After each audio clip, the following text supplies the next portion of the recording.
My name's Mike Freeland. I'm 71 years old, and I have lived in Puyallup most of my life.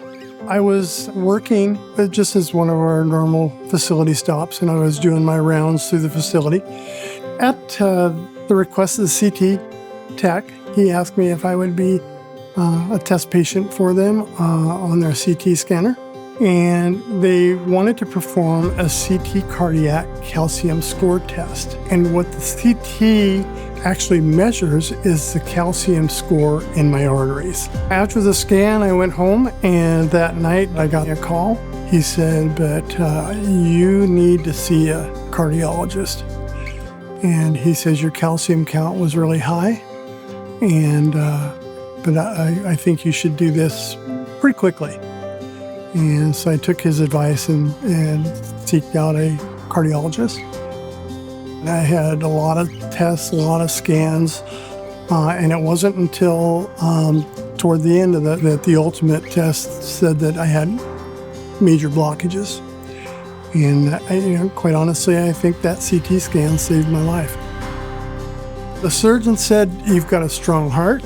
He says, your plumbing's all messed up, and we need to fix it. So that was in September of 2020, and early October, they set me up for a triple bypass. The surgery went really well in recovery. About the day I thought they were going to release me, I went into AFib, and so I spent another 3 days getting over that. But the whole experience just really made me realize what a blessing it was to have that CT scan. I mean, it could have been just having a heart attack. But here I had a lot of people looking at me and letting me know what I needed to do, and eventually the surgery, which helped me feel much better. It's all about family now and being there. I told my granddaughter when I had the open heart surgery, I told her that I just want to be there for her wedding.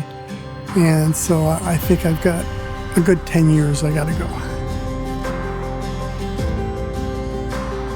If you have family history concerns, things that maybe keep you from sleeping at night, it might not be a bad idea to talk to your doctors and see if you can get a CT calcium score test. It might save your life too.